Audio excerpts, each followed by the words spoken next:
Okay, so today we're going to start with the basics of pure tones. What are we actually looking at and why? So essentially, for the what part of pure tone testing, we're going to talk about stimuli, different transducers, what the possibilities are for the patient response, and what auditory process are we really examining when we do pure tone testing. And then we're going to talk about why we do it.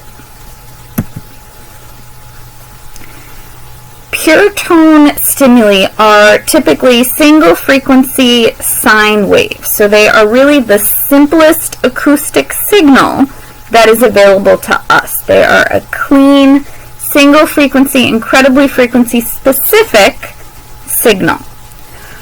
And it allows us to test individual discrete frequencies. There are some situations where you will want to use either pulsed tones, where it's still a sine wave, but it's pulsed on and off, typically in increments of about 200 or 250 milliseconds, or where you'll want to use warbled or frequency modulated tones, where instead of like a ee, it sounds like woo.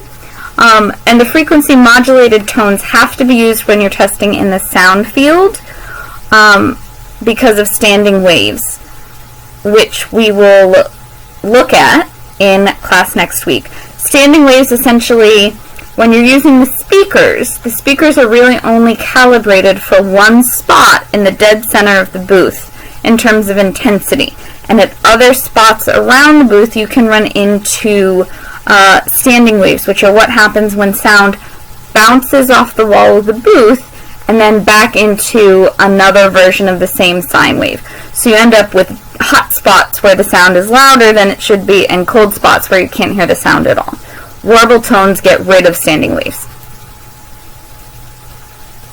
Additionally, people use warble tones and pulse tones if the person's having a hard time paying attention, or if you're not getting good reliability with testing, or with children because they tend to be more attention-getting sounds.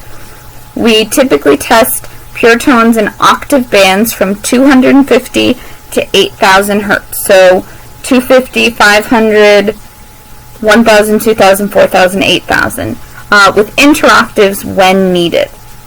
And typically that means you have to test an interoctave anytime you have a 20 dB difference between two adjacent octaves. And we'll talk about that in class 2. One of the things I just wanted to mention, and we looked at the speech audiogram a little bit last week in the booth, the human audible frequency range goes from 20 to 20,000 hertz, and yet we're really focused in on the frequency range from 250 to 8,000 hertz.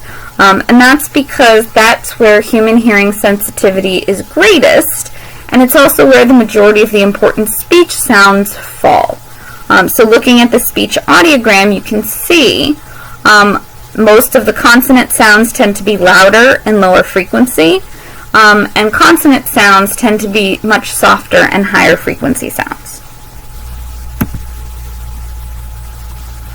So you have a variety of transducers to choose from when you're doing pure tone testing. So first, here's the booth, the audiometer side, the patient testing side, and then in terms of transducers, we have circumaural headphones. I don't think you guys have circumaural headphones in your booth. We'll check next week.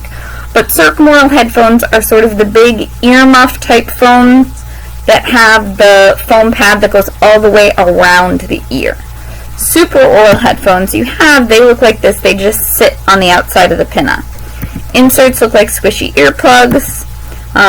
Obviously you know what speakers look like. And then the bone oscillator looks like that, or like that when it's on the headband.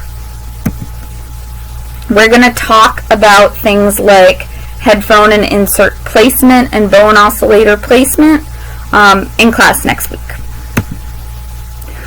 One other thing that it's important to talk about when we're talking about pure tones is the difference between air conduction and bone conduction. So air conduction is how we're hearing sound move through the ear canal, cause the eardrum, the bones in the middle ear, and then the fluid wave in the cochlea all start to happen. And so air conduction is sort of this typical pathway we're all really familiar with. Bone conduction is also happening simultaneously. And in bone conduction, sound is absorbed by the skull as vibration, and sound is simultaneously passing through the bones of the skull to the cochlea. And so typical hearing, we're hearing through both air conduction and to some extent bone conduction. When we're doing pure tone testing, so when we're doing pure tone testing, we have the option to test via air conduction using speakers or headphones or inserts, or via bone conduction, specifically bypassing the ear canal and the middle ear and testing directly the function of the cochlea and auditory nerve and brain centers. And we do this by using the bone oscillator, which sends sound directly into the mastoid bone behind the ear. So we're going to talk separately about air conduction testing and bone conduction testing, and then integrating those two sets of results with each other, because typically you test air conduction separately and bone conduction separately, and the information you get tells you different things.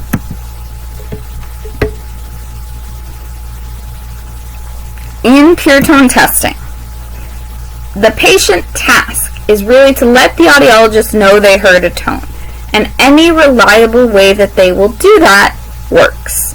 So you might ask them to raise their hand or raise a finger or push a button, or they might say yes every time they hear something. If you ask people to raise their hand, they are going to do any number of things. And you should always watch the patient as much as possible while you're testing, because sometimes they'll squint, or they'll move their hand back and forth if they kind of hear it but not really. And so it's always important to be very clear about your directions. Do you want to say you're going to hear some beep sounds? Every time you hear one, I want you to raise your hand. Might evoke a different response than, even if you think you hear one, I want you to raise your hand. And so you may need to tailor directions a little bit based on how the person is responding. It's important to remember pure tones are a behavioral test. And what that means is we are dependent on the patient's voluntary behavioral response, and we're dependent on the patient being sort of true and honest about them. So, scenario 1, you play a tone and the patient responds. They push the button. Great! That's a true positive or a hit. Tone was presented, the person heard it. Scenario 2, the tone is presented but the person doesn't respond, and that would be a miss. And there could be multiple reasons the patient doesn't respond. Maybe they didn't hear it.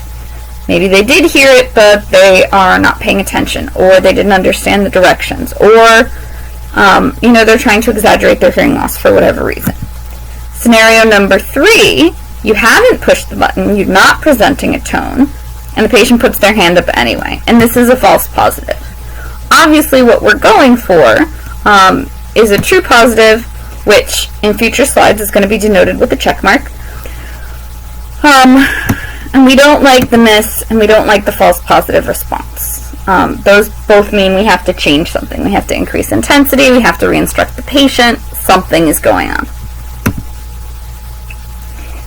It's really important to remember that pure tone testing is only testing detection. It's testing the ability of the person to say there was a sound or there wasn't a sound. And that is an incredibly simple auditory process. It's literally raise your hand when you hear something. That's the end of the task. It's important to recognize pure tone testing does not test understanding. It doesn't test receptive communication. It doesn't even really test functional communication. From looking at an audiogram, you can make predictions about how the person might do in their day-to-day life, but you can't be certain, and you can't really know how their functional communication is in terms of understanding speech. It's also not testing any more sophisticated auditory processing than this very, very basic level. So then you might ask, okay, well, why do we even bother doing it? Pure tone testing allows us to easily classify hearing loss versus normal hearing. It allows us to put hearing loss in different categories by degree, and it allows us to look at types of hearing loss. So as we go through the different kinds of diagnostic testing, a lot of our testing rationale is really aimed at figuring out where the hearing loss is.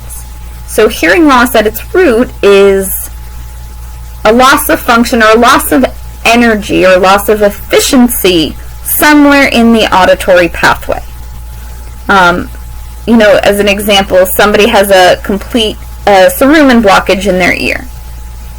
There's a loss of sound energy in the ear canal. That's where the problem is. That's where the energy is not being transferred. And so a lot of our testing, especially when the results are interpreted together, are aimed at really determining as precisely as we can, where is the breakdown? What is causing this loss of energy or loss of efficiency? And that is site of lesion testing. Pure tone testing can give us some insight into the etiology of a hearing loss. So what's causing the hearing loss, or what's likely to have caused the hearing loss. It can also give us some insight into things the patient is likely to experience in terms of communication deficits or auditory or understanding symptoms. But that's really all it allows us to do.